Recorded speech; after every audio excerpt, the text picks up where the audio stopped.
space where we pull back the curtain on the labor, the love, and the leaps of faith that define a creative life. I'm your host, CT Luna, or you can call me Cynthia. And before we bring on today's powerhouse guest, I have to share a bit of momentum from the labor and love side of my own house. My book, Brown Beyond Borders, has officially hit the charts with a top 4 Amazon ranking, yes, and a top 2 Ingram Spark ranking in their respective multiracial categories. And just this morning, Book Life by Publishers Weekly released its review calling the book a perceptive roadmap for navigating multiple cultural worlds and giving it straight A's for production. Yes, thank you. It's a reminder that when we own our narratives, the world takes notice. And speaking of owning narratives, today's guest. She is someone I've shared many miles with, literally and figuratively. Janna Zinzi. She's a media strategist, a storyteller, the visionary behind Wander Womxn. She has spent over 20 years documenting cultural change makers across the arts, spirituality, and social justice.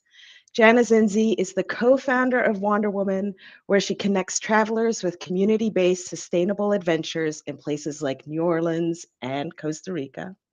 You've seen her bylines in Essence, Condé Nast Traveler, and Afar. She's a contributor to the newly released Lonely Planet Costa Rica guidebook. But beyond the bylines, Janna is a master media strategist. She has spent 2 decades in the trenches with organizations working on civil rights and reproductive justice, specializing in helping creators find the confidence to pitch their passions and speak their truth.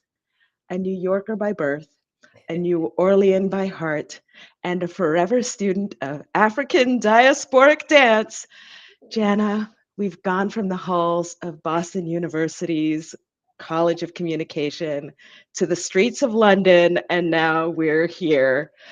Welcome to the show. Oh, thank you so much. It's so wonderful to be here. Thank you for that introduction. We really did we've known each other through space and time in a way that is incredibly special.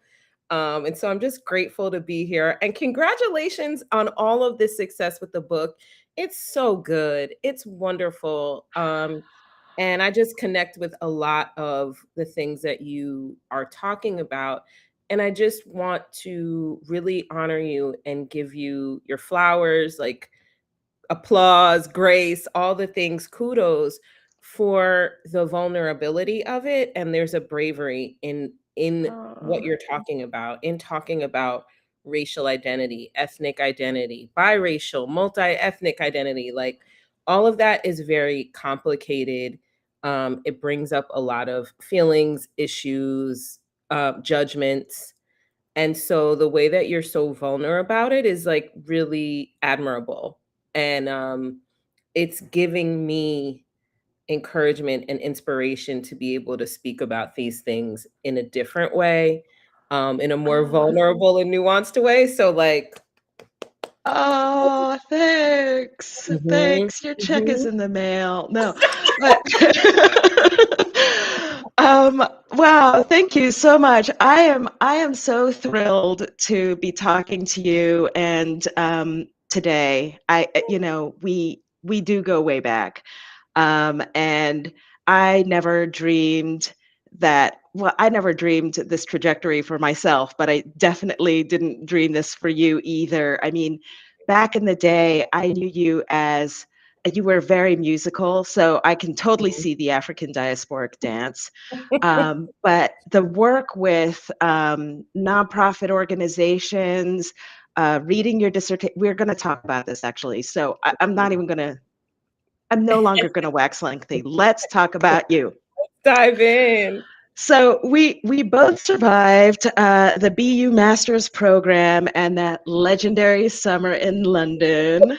It was Um, legendary. World Cup 2022, or I mean Yes, 2002. I'm 2000. Oh gosh. yep, dating ourselves, but that's all right. That was a time. That was a time. That was a time. And it was a post 9/11 Yep. world. Yep. I mean, I remember we graduated shortly thereafter, and we were entering the workforce as a lot of folks had been laid off that year and were Yep. re-entering the workforce in that space. So That's I'm right. I'm kind of like I said, I'm kind of surprised that we Yeah. survived, made it, and actually thrived. Ashe. Yep, Yeah. definitely, definitely. It's interesting because I feel like a lot of times people talk about the 2008 crash and like the young, like the students and the folks that were coming out of that. And I'm like, our like second week of graduate school, 9/11 happened. And I Mhm. remember Yes. specifically leaving my apartment and being, my roommate was like, what's happening on TV? And I was like, I can't make sense of this. I gotta go to class. And then I'm like, we're watching it in class. And like Yes. half of the school is New Yorkers. And we're all like, we have to call our people. Like, what? You know what I mean? Like, Yeah. that Yep. was such a wild time. And for me, I had just graduated college. So I went straight to grad school. And I remember like one of my friends had just started. I talked to her the night before. She had just started her job in the towers. She is alive, thank God. Ah, Talked to her the night before, like, how do you like working downtown? uh-huh. Key. And then the next day, so that, and thinking about the shift of just the world, thinking about the shift of travel, thinking about the shift of like, we went there and we were studying mass communication. So we were studying news and, Yep. as much as we had like this very interesting teacher, bless his heart. Oh, I know who you're talking about too. One of the things I will say that really I feel like was really important is that he did teach us about media literacy Yeah. in a way that I thought was, particularly like when you travel, when you touch down somewhere, how do you get to know a place? Yeah. And something I never forgot, along with his favorite example person, Joe Bifflestick, which I still I still use that as a like fake name for people. I totally forgot that. I'm a own it now. Yeah, and it definitely like cuts through any like if people are bored or they're like, "What is she talking about?" It brings it back because they're like, "What? Say that again." I'm like, "Yeah, you're Who? paying attention, right?"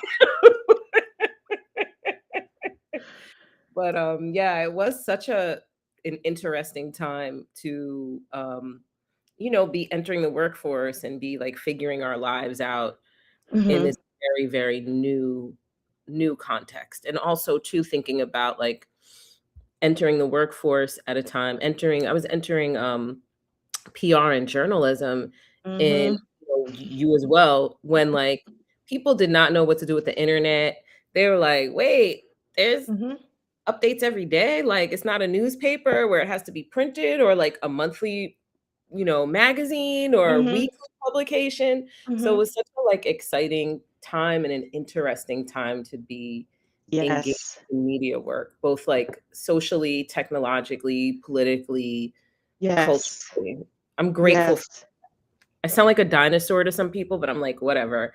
Like stuff changed really quickly in 20 years. Like, don't get it twisted, you know? It really, I think we're the first generation where at least, communications and exposure to news happened, like, went through so many different revolutions. Yes.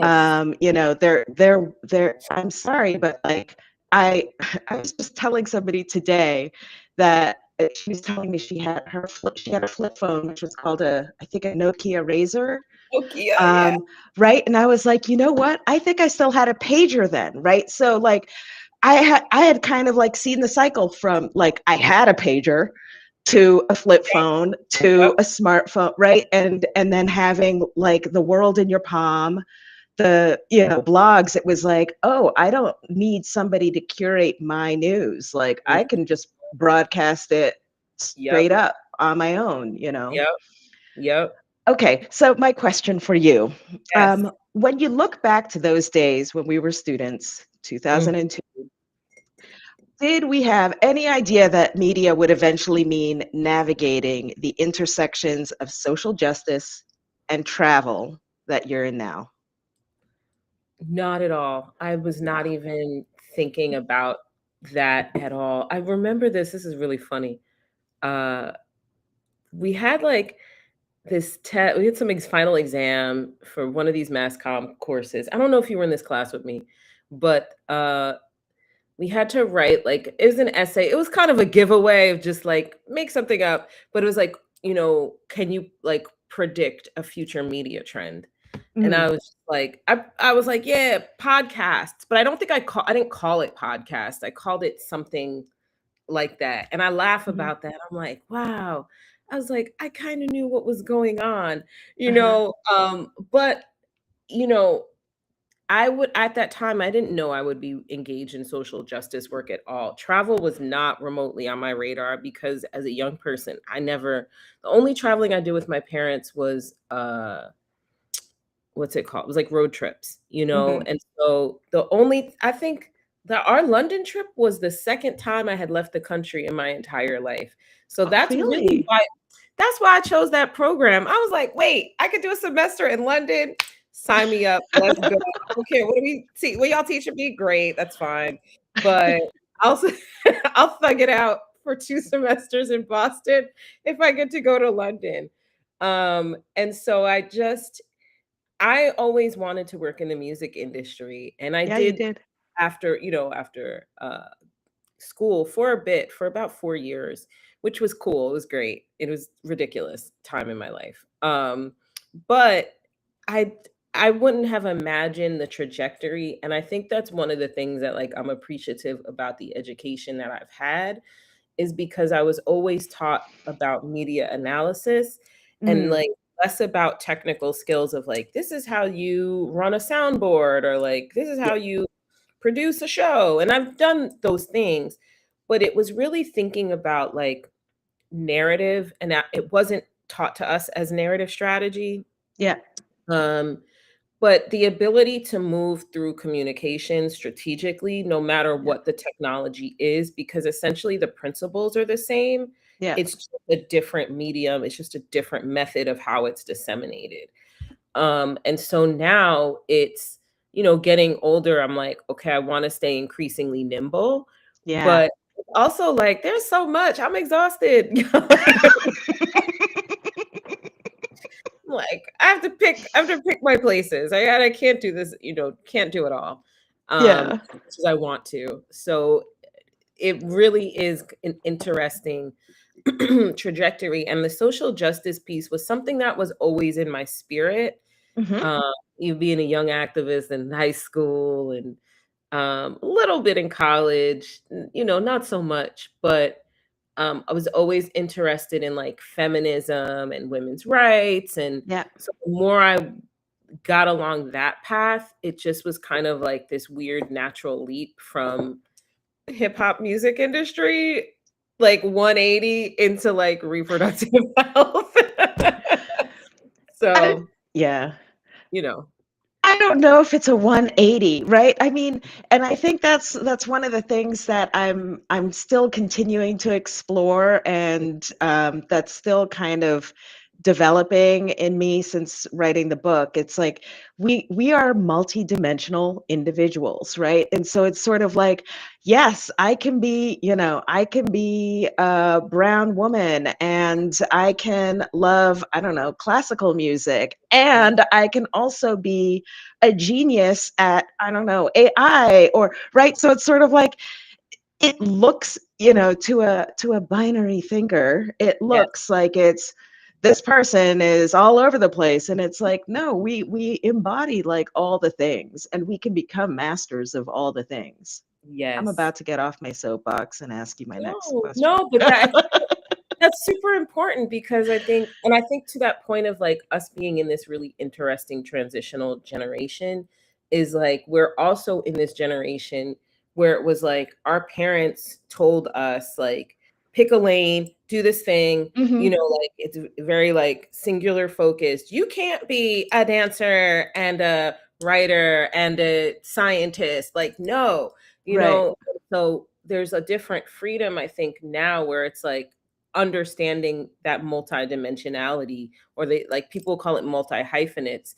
And Mhm. sometimes even in my brain, it's like trying to do branding and I'm like, well, how do I merge all these things together? I'm like, you know what I mean? Throw it out, see what's throwing spaghetti at a wall. But like, that's part of the authenticity of it, is like we have to show our different dimensions. And I think that's also more interesting and more relatable to a Yes. lot of people. Yes. Yes. I think people, well, we're so going to get into this because I have prepared some questions. So I want I to know, and stay I'll take on you all script. over the world. So No, yes. but actually we're sort of touching on all the things. Okay. Okay, let's go to your dissertation Mhm. because that's where I was like, I need her on this show. This dissertation, fun narrative, not PR. Mhm. So for those of you all who haven't read it yet, go read it. Read it now. You argue that people are chasing placements, and I think when you say people, mostly like the nonprofit world, Mhm. um, they're chasing these placements while their stories are actually starving, right? They're not Mhm. getting nourished. They're not sort of like developing that traction and allowing themselves to grow. So why this blog post, this dissertation? Like, why did you write this now? Because I could feel urgency in your message. Yes. Um, you really encapsulated it perfectly. So, I've been working with nonprofits for almost 20 years at this point, and the gift of time is that you see patterns. It's Mhm, also like really frustrating when you're like, hey, these are issues that we've been talking about for the entirety of my career. And I know the people before me were, who were comms practitioners, were talking about this too. And so there's an urgency because of the political climate that we're in here in the US. And I would say globally too, because, fascism is not just contained here, clearly. Um, but particularly with the US context of how nonprofits work, there's mhm, been a lot of us. I hate using the phrase canary in the coal mine, but it really is like, if I understanding like what that actually means, I'm like, yeah, that's kind of what it is. mhm, Um, a lot of us practitioners have been working with nonprofit organizations, whether within them as consultants, as trainers, etc., coaches, and we see how there's so much richness in a lot of these people who are communications professionals in the organizations. Like, they're brilliant. They're also like super stressed out because like, the issue with nonprofits a lot of time is capacity. There's small departments. It might be a one person department. It might be six people. And even if you have six people, y'all are still stressed because there's so much to do, as we were just mhm, talking about with 5011 social media outlets and podcast, broadcast TV, newspapers, and that's just the media piece. mhm, So the whole premise of the article, or what sparked it, is because, and this has been kind of rumored for a while, but it just really is hitting, that funders are pulling back from funding public relations activities because a lot of the nonprofits who are considered DEI, which is like everybody at this point, mhm, is you do anything with Black people, brown people, women, immigration, gay people, mhm, trans people, climate, health, like all of mhm, that is DEI, and all of that is being targeted. And so there were significant, what would I say? Like, certain organizations were named as targets by the administration to try to mhm, like, pull back their funding, criminalize them. Like, it got deep. And so the response was that funders were like, we no longer want to fund communications in the sense of Public relations means getting your name out, getting attention. So not wanting to bring attention to these organizations, but through PR. And so I'm like, well, Mm-hmm. that's great. Fantastic. Like, that's wise. Mm-hmm. But the problem is that for a long time, PR is a tactic, period. Yeah. And public relations, like media hits, media strategy should be part of a larger communication strategy for an Yep. organization. I tell my clients all the time, your communications goals need to support the strategic goals of the organization. And what I find is that when I ask my beautiful communications folks, hey, do y'all have a strategic plan? Like, what are the goals for the organization? They're like, child, I don't know. And I'm like, well, that's a bigger problem, So I'm like doing triage here, like putting band-aids on bullet holes, because when what happens and why EDs are so focused on like or don't have time to do strategic planning is because they're chasing money. And Yep. I mean that with all respect. I Yeah. respect executive directors. It is a job I could not do because of the pressure to your job. Most of your job is getting money to keep the organization afloat. Yep. And so hence why ain't nobody got time for no strategic planning when I got to figure out how the bills are getting paid, and also what happens is structurally they're approaching funders for campaigns that are maybe 2 to 3 year long campaigns. Maybe they're 5-year campaigns, but they're Yep. fine. And so funding communications often gets put into that bucket of like, okay, we want to do a campaign on X, Y, and Z. So we're going to make sure there's a communications component in this for this 2, 3, 5-year grant. And then we'll figure out 3 years down the line, how are we going to fund communications again? And so with that, there's no like longevity in that. It's very short-term thinking. Yeah. And it keeps communications focused on a specific campaign. And one of these metrics that like funders love because it's sexy, it's easy to like, it's tangible. It's like, Yeah. we want to hit in the New York Times, or we want to see you on MSNBC, or we want to, you need to be on, I was going to say Joe Rogan, and that is totally not it. But I mean, terrible. But so the issue is that, that's like a very long-winded explanation. But the point is that when you're focused on just getting these media hits, there's not a strategy in terms of narrative and the bigger issues that you're trying to talk about. So like if you're running a campaign where you're like, we want to uplift the voices of immigrant folks who, work in farming. Great. Yes. So you want your press hits, you want, Washington Post to write a story and whoever, cool. But like, what's the bigger issue about why do you want immigrant farmer voices to be there? Like, what are you fighting against? And a lot of it is like, you're trying to bump up against racist, xenophobic narratives. Right.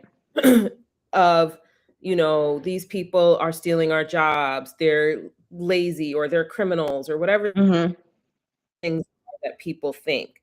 The whole point is to really like dismantle these narratives. But if you're not thinking about it and formulating a strategy or formulating messaging or formulating a plan, understanding like the water we're swimming in is this like anti-immigrant rhetoric, then like those little press hits are cool, but what are they actually building up? Are you just doing it for vanity? Because to show like, hey, funder, we got this hit. Or are you actually advancing a conversation? And as you know, narratives are built over time. A lot of the really negative ones have been from the inception of, I'm going to speak on the United States, but like for centuries. So, it takes repetition and it takes intentionality to really challenge those existing narratives about immigrants per se, about Black women, for, like about these different types of people or issues. So that's why I got really like, I wrote forever. I was just like, I'm so like, this because it encapsulates everything that like we've been frustrated Yeah. about as strategic communications professionals and practitioners and narrative strategists and experts. Like it's not Yeah. new. So, it just feels like a window of opportunity. Like, hey, funders, like you have to be wiser with your money. And because you haven't listened to us for 20 years and communications, look who's running the show. Uh-huh. Look at go on Instagram and see what people are talking about and how people talk. Like, there's like actual real world Yeah. impacts of not having strategic communications at the forefront. And the ops knew that and have been building their communications strategy since before Yeah. Megan, since the Yeah. 70s. Yeah. For forever. I drew a quote from that dissertation where you were quoting this narrative power building organization called Reframe. Mhm. And they Yep. define narrative, and I wrote it down actually, and I typed it up for the purposes of this interview, but they define narrative as, quote, a collection of related stories that are articulated and refined over time to represent a Mhm. central idea or belief. Messages are the stories and ideas that build up a narrative over time, end quote. And I noticed the repetition of the word time, and I was like, yes, this is one of the things that I've been struggling to explain to some of the people that I work with, which is Mm. it's fine to have a message, but if you just kind of pump out messages or sound bites, basically you just have like a jumble of bricks. But like the narrative is the stacking the bricks to build a fort, a house, an outhouse. It doesn't matter. Yes. Like whatever your mission Yes. of building is, you've got to be building something, right? So like there has to Yeah. be a point of view that like Yeah. takes this somewhere, but like we've got our bricks, folks. Like let's stop creating messages. Yes. Let's start We don't stacking them. another barrel of bricks thrown on top of the Let's pile. start stacking Yes. them and like Yes. creating something. What is this thing that we're going to stand on or stand in or stand under, right? Like what are we doing here, Yes. folks? Yes. Yeah. Yes. Right. Yeah. Right. Right. And I find, sure, I don't know if you see this as well, but like people will use the word narrative, but they really mean message. And so like it's also too here in the States or and in the nonprofit world, it's become like narrative Yeah. shift. We want narrative shift. Everybody wants narrative shift. They don't want to do the narrative power building Mhm. work. They don't want to invest in the strategy, or they'll do, or what is happening is, and this is good, but there's limitations. And I'm seeing people do a better job of like framing this, but like doing a bunch of trainings or these like one-off Mhm. kind of like we're going to go deep dive for a week, and it's like that's great, and now folks got to go back to their orgs Yeah. and sell Yeah. it, or do the and do the regular like, why aren't we posting on Instagram Yeah. for every day, what I'm saying, dealing with that when you're like, y'all, we're trying to like combat fascism, Mhm. like we gotta think for a Right. second. Right. Like, Right. Instagram can wait. It'll be fine 48 hours if we Yeah. don't And post, they've been doing this for, like you were saying, centuries, probably millennia. And we right. started like last week or last decade or right. Right. And so it's like we if we've been kind of scrambling all this time, like we can wait a beat Right. and start Exactly. deciding Exactly. what are we going to build with our bricks. Yes. I love that. I love that analogy. That's yes. Now Exactly. Exactly. let's continue to talk about narratives and Uh-huh. centuries old narratives, but I'm gonna shift the music a little bit to Bad Bunny's halftime show. Girl, it just gives me chills when you said, I'm like, please don't let me start crying on the show.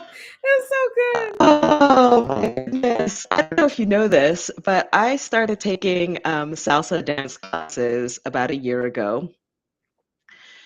it has just transformed me. Just Mm. taking Mm. dance. And watching this and of course it's been salsa, so Latin music, and watching this Bad Uh-huh. Bunny performance, everything was in Spanish. It was all sorts of Latin music. It was really representative of, I would say, the Afro-Latino Mhm. diaspora, um, and like American continents, Yes. right? So Yes. it was like Yes. a full, I don't know, love fest. And it Mhm. was really, a love, the power of love versus the power of hate, which has Yes. really kind of like sucked our energy, our attention. And this show was a redirecting of our focus as a Yes. populace. So I've Mhm. been feeling it. I've been thinking about it. I've been feeling the feels, listening to the music over and over. So we've just done some analysis, intellectual analysis. Mhm. Um, but that show hit a chord, and I guess I wanted to just kind of ask you about the Mhm. vibe. Oh man, it's so deep. Like there's so much to it, but there's a couple of things like big picture things that I think are so interesting about it. Um that it was, if we're talking about like messaging, to your point, straight up, it was like, there's nothing, the only thing more powerful than hate is love. It was like, Yep. boom, I'm writing it out for you so you can't tell me anything else. It says it right here on the screen, Yep. clear as day, right? And so that's a very strong message. Like it's a very clear message, and it is fighting, it's like pushing up against this narrative of division, of hatred. And particularly, again, there were so many aspects of it that were pushing up against these like xenophobic narratives, Hmm. which really took over the whole like Super Bowl cultural. When they announced it, I was in Europe actually, and I was just watching. Whenever I leave the US, it's so interesting to watch like people's conversations. Hmm. Um, and I was just like, I was like, "Yeah, Bad Bunny! Oh my God, it's gonna be so hype!" And then seeing like the devolution of like the conversation from the people who have power right now in Hmm. the states, or and have like the loudest, wrongest voices. Um, and so it's interesting that it was like like an avalanche or like a snowball, which was like it just kept gaining all this momentum about like just xenophobic Hmm. energy, and um all of this like fear-based energy. And so I feel like it was such a strong statement of Yeah. like pride, of love, of joy, of like, I don't care what y'all talking about. You can say whatever you want. This is for us. We're gonna have a party. All the stuff you talk about, how we're bad, this, that. We're gonna demonstrate it, Yeah. because talk is whatever, but you can get more emotion and you can translate so much more through music, through art, Yeah. through things that kind of disarm people but still have a message. And that's Yeah. what I love. Like that album is so dope, and the images that he did with it, the conversation about it is so incredible, because it's an album of, like, it's party and it's beautiful, but it Hmm. talks really about gentrification and like the loss of, cultural identity, or not cultural Yeah. identity, but like the loss of culture. And it talks about Culture. colonization and imperialism, but it also brings, it's constructed, like the musical styles that it brings are like Afro Latino foundational music forms Yes. in Puerto Rico. You know what I Yeah. mean? That's Yeah. what's so like is so much that's so interesting about it. But I mean, it was so joyful, and no one can like refute that. And if you do, Yeah. you just look stupid. You know what I You mean? really do. It's like, what are you even talking about? Whatever. And for people to be like, I was watching these videos of like people waiting for their countries to be called, and then like how Hmm. hyped they would get when they saw their Hmm. like country called. That just was sending me like tears, because it was like people just want to be seen Right. and like honored and acknowledged. Like I was hyped when they mentioned Haiti. I was like, oh, what happened? I was so psyched. Like, and you know, it was beautiful. It was Yeah. beautiful and intentionally thought out. And like the way that he brought one of my favorite parts was when they were hanging off the electricity poles. And Oh. that's a Hmm. yes. And so from his previous album, he has the song El Apagón. And Uh, it's like, I don't know if you've ever watched the actual music video, but you should. It is mm-mm. a 15-minute documentary Mhm. about Luma and the privatization of the electricity, and why there's all these blackouts. And so the shirt I'm wearing actually is from the reporter who was featured in that video. So she was like a legitimate news reporter in Puerto Uh-huh. Rico. And her story is fascinating. So he like boosted her up, and so she's like doing the reporting in the midst of this music video slash documentary about Puerto Rico's electric system. It's brilliant. It is brilliant. And so this was like kind of a continuation. So it was, I love that he brought that in, Uh-huh. because like this is political. Oh, yeah. And like if you know, you know. And if you don't, you're kind of like curious, like what's interesting? Like what's this about? Like so I thought it was like just masterful. And I think overall, to bring it back to a lot of what we talk about with messaging and comms, I've been in spaces where we've had to like fight, or let me not say fight, we've had to make the case Yeah. to funders about the power of art Yeah. and why art needs to be funded. And I'm like, there is no clearer example than Bad Bunny. People still talk. That was 2 weeks ago almost, Yep. and there's still content rolling out. I'ma still keep talking about it. Like Right. There was at Mardi Gras. We have Mardi Gras on Tuesday here in New Orleans. yeah. There was people dressed up as the grass people, the sugar cane.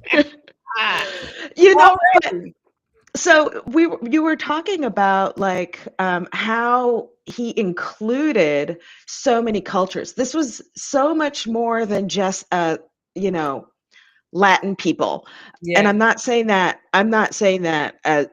in a derogatory way, or I'm saying it to imitate the derogatory ways that non-Spanish speaking people speak about Hmm. all people from abroad, right?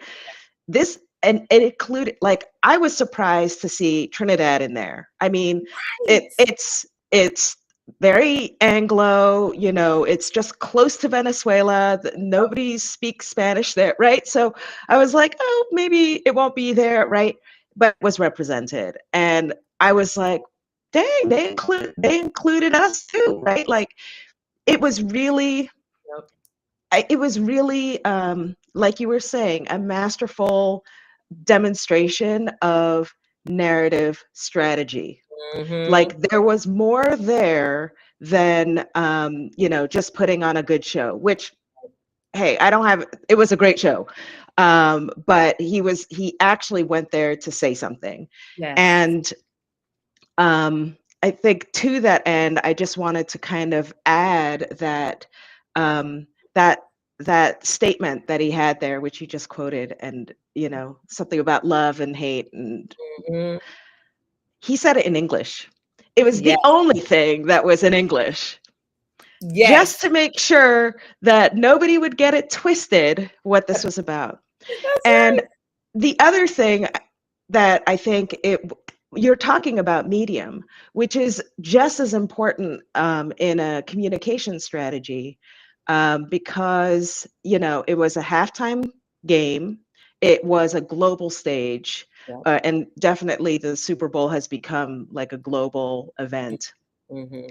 And this medium of music and the arts, like you're talking about, and specifically the Afro Latino vehicle of the art of music and dance, is so much more than just notes Mhm. and rhythms, right? Mhm. It was a way of communicating with each other. It was a way of communicating platforms, even if they were subversive platforms. Mhm. So there's so many levels, like you said, and yeah, I Yeah. I really wanted to take a moment to hear you talk about Bad Bunny's show, but Loved now it. Mhm. let's talk all about you and Wander Woman. Yay. Um, so you've built Wander Woman for BIPOC, gender expansive travelers. Mhm. Um, in our industry, travel is often sold as an escape Yeah. or a break, which we do Mhm. need. Yeah. But just tell us a little something about Wonder Woman. And then, because I saw your site said something about travel isn't always glamorous, but it still is magical. So I wanted to kind of get an understanding of where you were coming from with Mhm. that. Yes, absolutely. I co-founded Wander Women with a dear friend of mine, and really it was born out of this was like 2019, 2018, and a lot of the travel content that we were seeing was like very polished, and it's changed so much now. I'm really glad, but it was like it was very like me centric, right? It was like, Hmm. I'm so beautiful. I have this amazing outfit on, and I'm standing on the beach. And then it was like the caption is some like quote, from like a Bed Bath Eat, and pray, Beyond. love. Yeah, exactly. I'm like, okay, so are you in Fiji? Are you in Italy? Are you at Coney Island? Like, Right. where are you at? This is a beach. Like, what are we doing? Probably was not Coney Island, but it was just that it wasn't telling me anything about travel. And so Hmm. and it felt very extractive. It felt very like kind of just disrespectful, to be Hmm. honest. Um and it felt very like flat. I'm popping in, I'm taking some photos. I know I'm not connecting with this land, the people, community in any way, shape, or form. And so that was really why we started it. And so right now it's just me doing Wander Women. And so it's cool. It was perfect. My dear friend who co-founded it is like a fly chef now. Like, Oh, yeah, she's killer. She's amazing. living her Shout best life. Yeah, she's an amazing chef. And we actually come from communications, strategic comms. That's how we met. Okay. Uh, yeah, and it was a few of us just talking about, again, going back to like narratives about travel and messages about travel and what that means visually, and when you just see people like looking fly and whatever, but not really talking about issues. And so it's like I can't take my social justice glasses off. And also knowing that like this was during our current president's first administration. Hmm. And so thinking about safety of travel, Hmm. particularly in the US, but even like what does it mean to go to certain places outside of the US? How are we perceived if you're, a Black woman, a woman of Hmm. color, person of color, if you're, queer, trans, Yep. non-binary, and so all of these different experiences and just thinking about like how can we create a space where like we're acknowledging this and helping people navigate the world and navigate travel through our various intersecting identities. And then also what has really grown in my heart is really lifting up community-based tourism Hmm. experiences. So thinking about like, hey, I'm going to this place, my tourism dollars or pounds or whatever it is matter. And how can I use this tourism money to uplift the local communities? Right. So I live in New Orleans, and New Orleans is like a case study for disaster capitalism. After Hurricane Katrina, it is, and in particular, how many things changed, but also the fact that it's a tourism is a major, major aspect of the economy here, not just for the city, but New Orleans brings in a lot of money for the state of Mm. Louisiana. And so like who is actually benefiting from that tourism and also That from the influx. marketing. Hmm. Exactly. And the marketing of the culture, because there's a saying that everything you love about New Orleans is because of Black people. And it's pretty much the truth. Like it's Black culture, Hmm.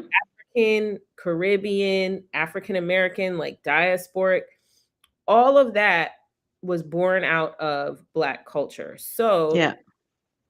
you're marketing this to everybody all the time, Hmm. but are the culture bearers, meaning like the people who are holding the cultural knowledge, who are the artists, who are the musicians, who are the historians, are they benefiting from tourism? Mm. And New Orleans is a specific example, but you can look at that on so many different levels of different places, right? Of places that are, where locals are struggling. Like, for example, I'm going back to the shirt. Her name is Bianca Gualau. I'm gonna mess up her last name, but she's done a lot of interesting work around tourism, over tourism, gentrification, and she did a story about Oaxaca, in Hmm. particular, a city in Mexico, and it was about how people who were visiting were living their best lives, but like the people who live there don't have water and electricity on a regular Right. basis. So, how do for me, I'm always thinking about I love to travel. I want to go travel. I love to go learn, but I like to go lay on the beach. I like to relax. I like to eat good food. I like to go Hmm. dance. I like to go to a museum. Like I want to do all the things, right? And frankly, I do want to escape sometimes, but being conscious and mindful of my escape is going to somebody's home. Yeah. So I need to act like I have home training and not be trashing somebody's home, Yeah. and respectful of somebody's home. And so I think I haven't even expressed this until now that is like part of this narrative shift work, um, of how we think about travel and how I talk about decolonizing travel a lot and thinking about Hmm. what that mean. Is that possible? How can we have like, the best impact possible? Um, and just be mindful of how we're showing up to somebody's home while also Hmm. still like enjoying the things that we love about travel. So, you Right. know, it's not always glamorous because sometimes you gotta, it's hot, there's no AC, or, you know, you're trucking through a, monsoon or whatever. Like there's all sorts of things, uh, but there's always magic in it. There's always It's magic true. in travel, depending on how you experience it or how you like, open yourself up to the experience of just a conversation with someone in a train station, or, like a moment of peace staring at water, or, Hmm. watching a butterfly. Like when I was in Vietnam, and one of my favorite things was like these bright pink dragonflies. I was like obsessed with, I would just be following them, like, where are you going? I love you guys. You know what I mean? Like those kinds of things. And it was hot and sweaty, and I was drinking liquid IV like it was my job. But when there was the pink dragonflies, I'm like, yes, let's go. We're on an adventure. Yeah. So, there's all these different ways to think about it. I want to travel with you, Janna. Okay. So I have another question about this. I've noticed in some of your in some of your talks or posts that you talk about sustainable travel, Yeah. and um, I've been hearing a lot about the green movement in travel and thinking about it as well. And I've noticed though that when people talk about being green, being like being green as a traveler, they rarely talk about being anti-racist Mm, or like anti or pro decolonizing yes. travelers. And for me, I just feel like there's like some kind of invisible thread that connects the environmentally conscious and conscientious Hmm. person with a socially conscientious person, or that mindset anyway. In a way, they're kind of like the same thing and they can't be separated.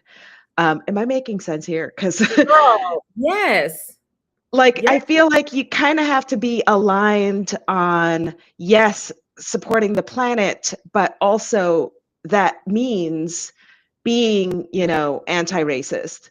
That Yes. means being, not supporting the I don't know, the hotels that like destroyed a mangrove in order to get that, perfect beach location, right? Yes. Like that it's kind of the both of them. You can't sort of like trade one off and then pretend the other one didn't happen.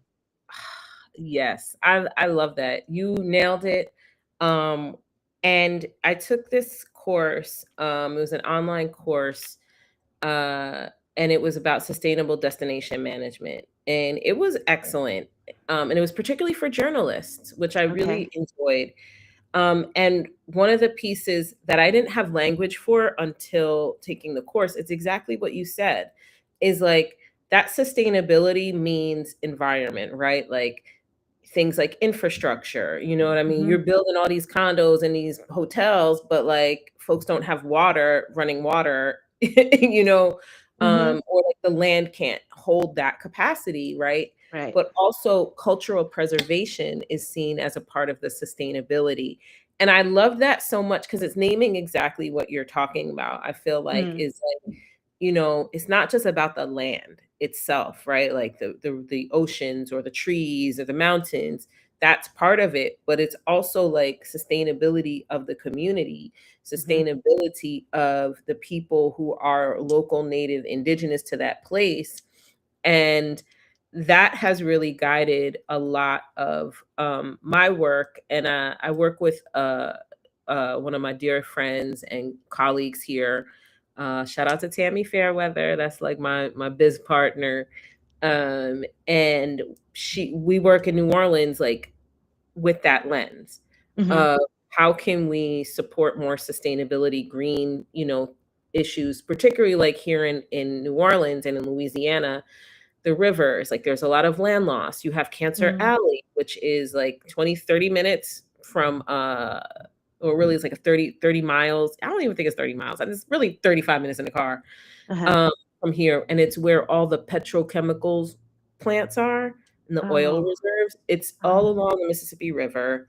It's the worst. And there's been a lot of like environmental justice folks who have really been fighting with such fervor because it's Mhm. actually like those are the impacts that are actually killing people. um but thinking about like that physical, expression of what we think about as sustainability with like land and like water, but also the cultural preservation, because Mhm. that's sustainability too. Like what Yeah. happens when all of this culture, if I'm not gonna say when, but if the culture is gone, people are not going to want to come here. And also, Mhm. like, what does that mean for preserving culture, which is a part of like history and it's a part of our like our lives? Like, that's ancestral, you know? Right. So, what you say I think is so important, and it's really cool how you put it in terms of like they're inextricably linked. Like you can't divorce them from the other. But I Mhm. think that and a lot of what I see in a lot of like luxury travel type stuff is, to your point, it's very like, but we're, using recycled plastic for our cooking, you know what I mean? Or whatever. Right. It's like, we recycle our, you Mhm. know, food or compost and whatever. And I'm like, that's good, Mhm. great, and fine. Please continue to do that. I love that. But like to your point, who are these workers here and how are you treating them? And Right. what's the impact that you're having on their community where you built this thing? Like Yeah. what's the 360 picture of it, not just, those very like tangible kind of surface sustainability or green initiatives. Yeah. Yeah. Okay. So we are slowly coming to the close, but I understand that you have something exciting brewing that you want to share with our viewers. So I please do. share. I'm so excited. First of all, I love your like fancy setup with the QR codes on the screen. Living for it. Very nice. Yay. Well played.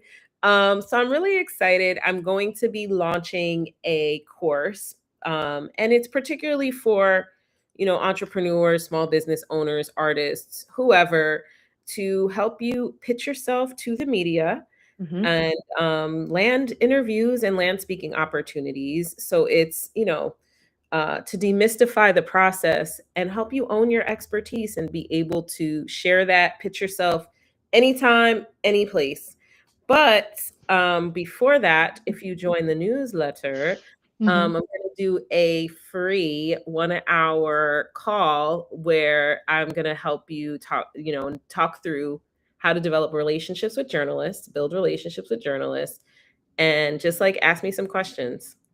And so I know that like a lot of times people are like, I want to be on a podcast. Where do I start? I don't know who to talk to. What do I tell people? And so I'll help you think about that. And really, why I am doing this call about relationship building is I think it's important for us to again understand the long game, Mhm. and understand to also too like we have to put ourselves out there Yeah. and like journalists, editors, producers, they need us to. I used to be so scared. Oh my God. When I first started doing, my stomach would be in knots, child. I would be so stressed out. Yeah. I would smoke a joint and be like, okay, I can do this. Like I was, I was the worst. And then I just was like, well, this is my job. I chose this, even though I'm like debilitatingly frightened.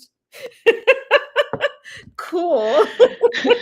So we're gonna talk about it so that you don't have to like drink lots of coffee, smoke a Don't, joint, don't, like stress don't yourself. drink lots of coffee if you're going to do a media pitch. Like, Rule number one. yeah.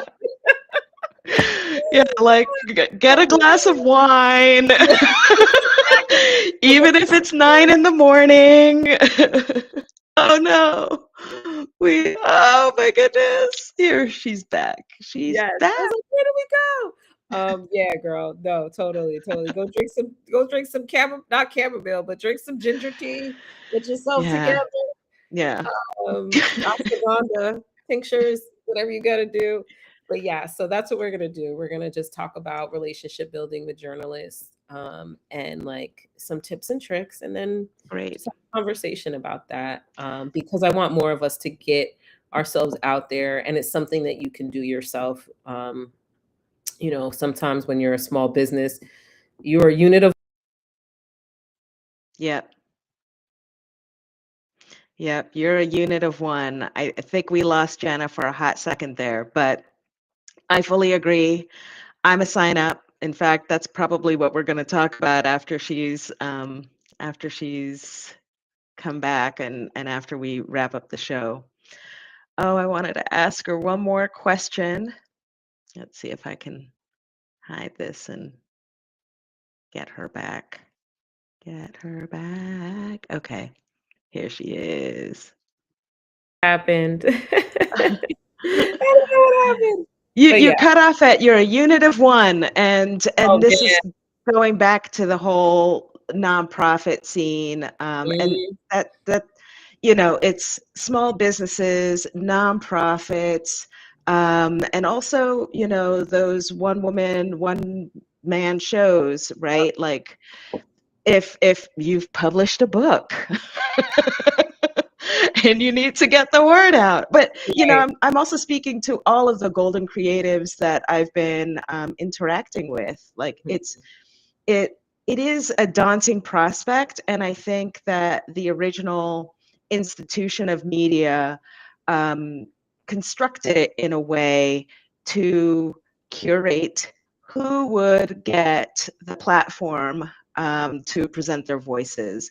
Yes. But we've seen in our lifetime, in our media lifetime, how Mhm. much that's changed, Yes. and how I think going back to the Bad Bunny masterclass in communications, of just claiming your platform if you can't get it. any other way. So, he did say, believe in yourself. And that is actually the core of um, PR and any media outreach. Believing in yourself, not drinking the coffee, picking up the phone,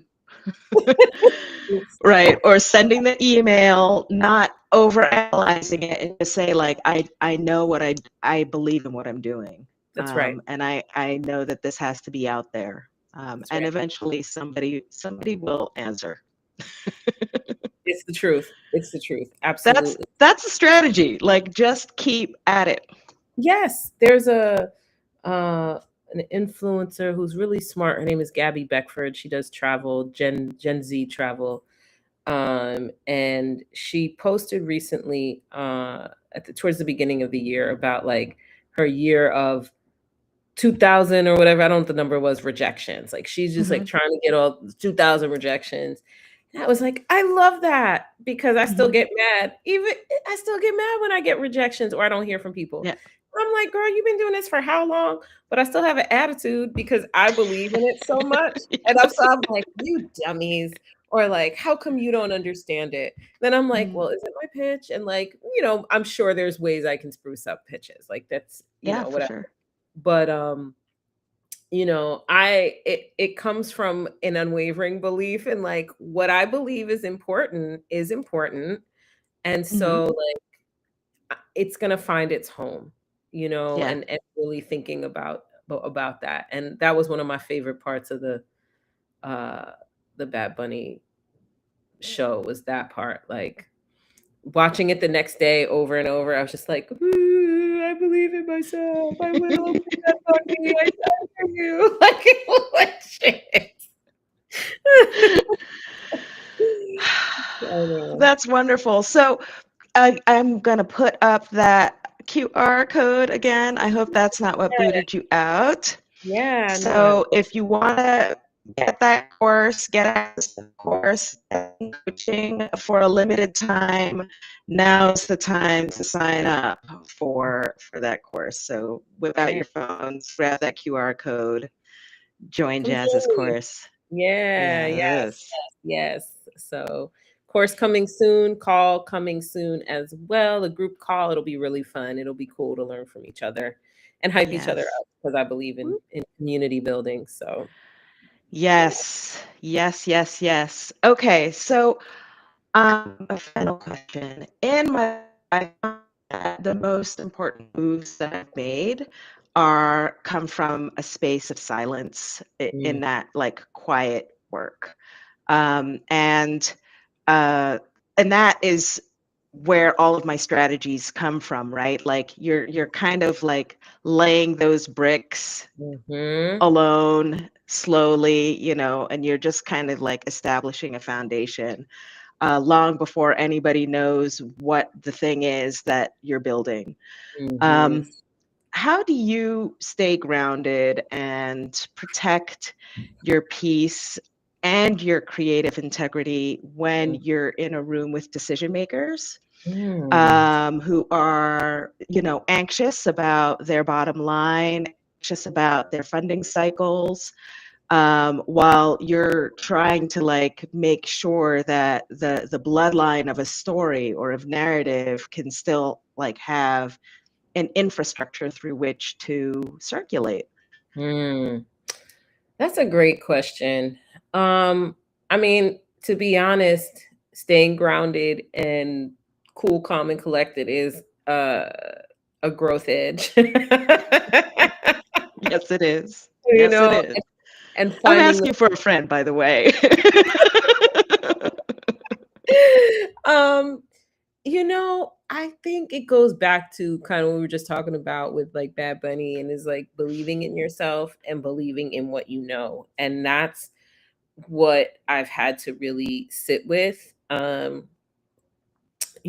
The stillness piece is really, really important. And it's something that I'm working on because I realize a lot of the things that I will advise my clients to do, I'm like, oh, I really need to do that for myself. And that Mm, requires me to be still and not feel the pressure of like, I have to post, I have to do these things. Like, there is that pressure that comes up of feeling like if I Mhm. disappear from the internet for a week, a month, like Who I'm am gonna I? be right, right. And it's like I have been using this season to, even though I've been, I'll post stuff or whatever, a lot of it is very experimental. And uh also part of a branding exercise, but Mm, I've always been the type of person, for better or worse, that has been grounded in my ethics and my morals. And that's mm, actually, great. It's also really hard because sometimes it's completely not popular. Like a yeah, lot of times as comms professionals, you're not saying a popular thing, like to your point of trying to keep, funders or whoever, people within your organizations, keeping them grounded mhm, or getting them to like kind of understand how communications, narrative, how the long game yeah, requires attention. That's like unsexy. And yeah, it's nerdy and heady. And like people are like, yeah, but what about tomorrow? right.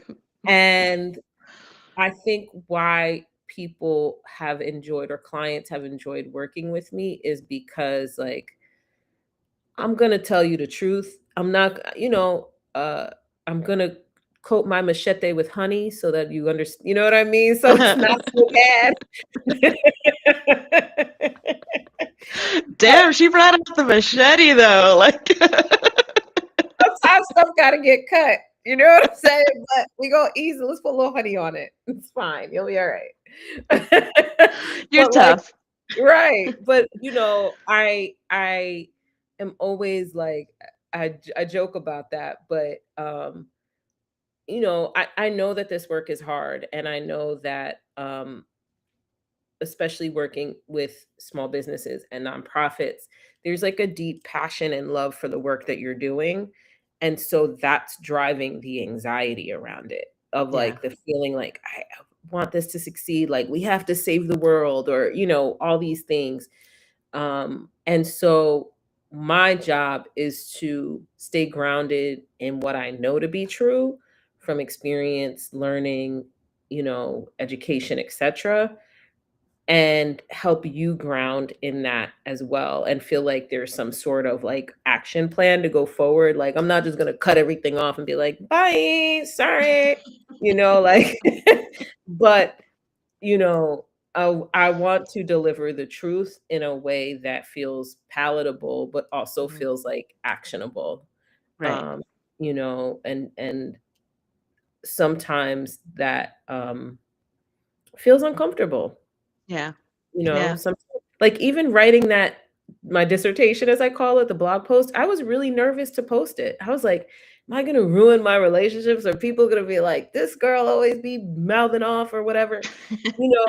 And it's actually brought me closer to um like it's reconnected us in a way, Mhm, you know what I mean? Which is really cool. And that was so unexpected of an outcome.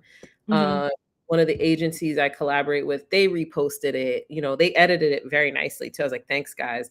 But they reposted it, so it's like, all right, we got to get over our fears. Yeah, Uh, and when we're doing the things that we believe in. yeah, yeah. Before we close, remind folks where they can find you besides the QR code. That's right. Um, where can folks find you? How can they find out about your class? The whole Yes. everything. Yes. So you have the QR code for the newsletter. You can also find me jannazinzi.com, JANNA, Zinzi, ZINZI.com. And you can get in touch with me there. I'm also at Janna Zinzi on IG. I'm on LinkedIn. And then Wander Women is down there. It's spelled a little differently with an X. So find me, look up Wander Women Travels. That's my blog. And also I'm on the socials. I love TikTok, so come find me on TikTok. That's my favorite. Um, for travel stuff, I love TikTok. So yeah, come find me there. I want to get on TikTok, but the other part of me is like, I just don't have time. No, no, don't do it. Don't do it. Don't do it. Okay. Changed a lot too, at least, but I'd be curious for you in Europe, how, like, because here in the States with TikTok, then we have some like terrible owner and they changed a lot of the rules. Like, it's Mm, definitely, what's happening here is like all of these things are being bought up by like right wing mhm, broligarchs. And so it's changing the vibes, but and it's actually changing to what gets pushed and what goes. Well, I'm noticing mm, it in my feed of feed. like, I'm like, this should have gotten more attention, but it's okay. Like, it's all an experiment. Um, so yeah, anyway, find me on TikTok. That's where you Okay. get a lot of my like a lot of like diaspora travel content, which I love. It does so much better on TikTok than IG for whatever reasons. That's a whole Yeah. other hour-long conversation. Yeah. I'll have you back on the show. We'll talk all things social media. Yes. Woo!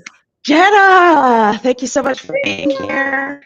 To everyone listening, you can find the show notes and more about my journey at brownbeyondborders.substack.com. Get that book.